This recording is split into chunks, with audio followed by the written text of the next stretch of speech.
মানে কবি নজরুল মেট্রো স্টেশনে নামলে তার পিছন দিকে একটা রাস্তা আছে, মানে মেট্রো স্টেশনের উল্টো দিকেই গড়িয়া হাটের বাজারে ঢুকলে সেইখান দিয়ে কাছে এই মন্দিরটা দেখা যায়।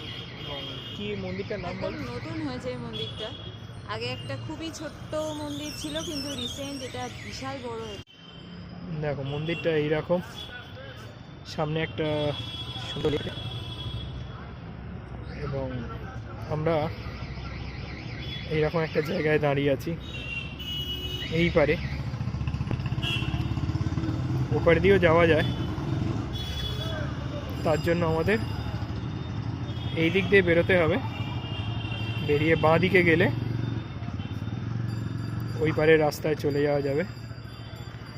আমি যদি একটু জুম করে দেখাই, মন্দিরটা কিছুটা এইরকম দেখতে।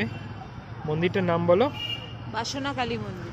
বাসনা কালী মন্দিরটা নতুন হয়েছে এখানে, এবং এই পার থেকে দাঁড়িয়ে দেখলে মন্দিরের ওয়াটার রিফ্লেকশনটা তোমরা নিচে দেখতে পাবে।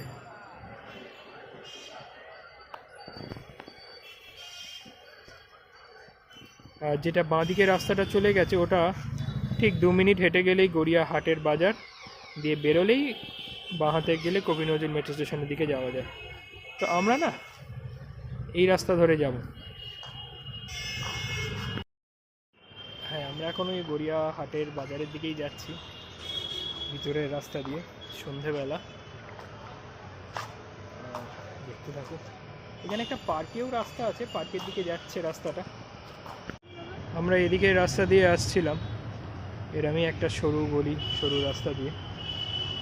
আর এই যে লেকটা দেখতে পাচ্ছ, আর ভিতরে হচ্ছে একটা পার্ক আছে।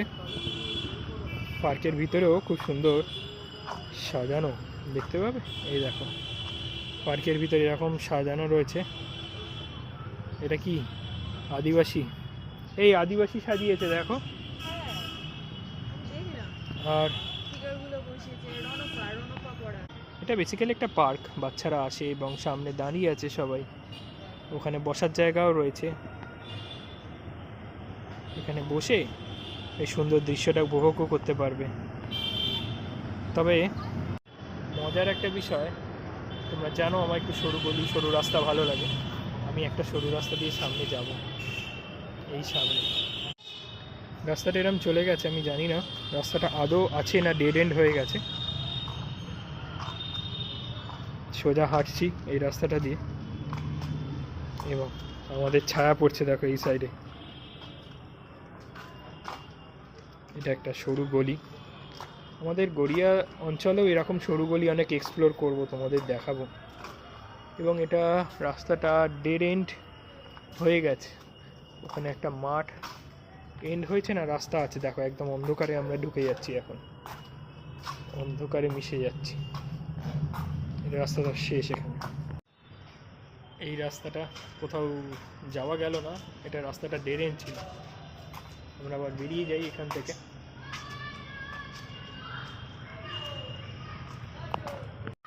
কি রাতের বেলা জলে নামছে নাকি? একজনকে তো দেখলাম ডুব দিল।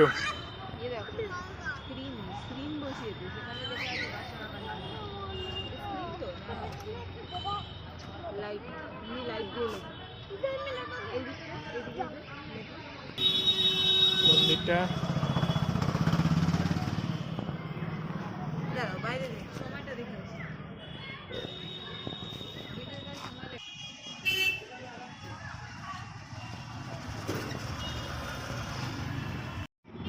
এই রাস্তা দিয়ে এখন আমরা সামনের দিকে চলে যাব।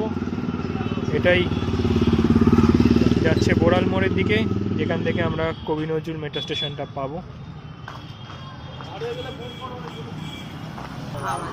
এই ডান দিক দিয়ে দেখো রাস্তাটা বোড়ালের দিকে চলে গেছে, কিন্তু আমরা একটা এই সরু গলিতে ঢুকবো। এইটা দিয়ে শর্টকাট নিয়ে নেবো, এটা চলপট্টি যাচ্ছে। এইরকম আমরা ঘুরে বেড়াই সব জায়গায় সন্ধেবেলা, বিশেষ করে আমাদের টাইমটা হয় ঘোরার। এই রাস্তা সোজা আমরা যাব, তবে এদিক দিয়ে বেরোনো যায়, ডান দিক দিয়ে বেরোনো যায়, ডান দিক দিয়ে বেরোনো যায়, গিয়ে সোজা বাঁ দিকে যেতে পারি আমরা। আর এই দিক দিয়ে বেরোলে আমরা শর্টকাট পাবো, চালপট্টি সাইডটা এই দিকটা পেয়ে যাবো। আমার মনে হচ্ছে এই দিকটা বেরোনো ঠিক হবে, তোমার কি মনে হয়? এই হচ্ছে হাটের বাজার, শুরু হয়ে গেল। এর ভিতর দিয়েই আমরা সোজা চলে যাব। মানুষগুলোকে সব অন্ধকার ছায়ার মতো লাগছে। এই দেখো হাটের বাজার ভিতরটা, এটাকে চালপট্টি বলে গড়িয়া। এখানে কাঁসার দোকান কত আছে দেখ। অনেক কাঁসা তো, ডান দিক বাঁ দিক, বাঁ দিকও আছে ভিতরে। কাঁসাপট্টি বলা উচিত এখানে। এই দিক দিয়ে আমরা বেরোলাম, ওই পাটটায় হচ্ছে কবি নজরুল মেট্রো স্টেশন, আর এই দিকটা হচ্ছে সেই গড়িয়ার বিখ্যাত শীতলা মন্দির। এই সাইডটায় আমরা এখন যাব। চলো, আজকের ভিডিও এখানেই শেষ হচ্ছে, টাটা।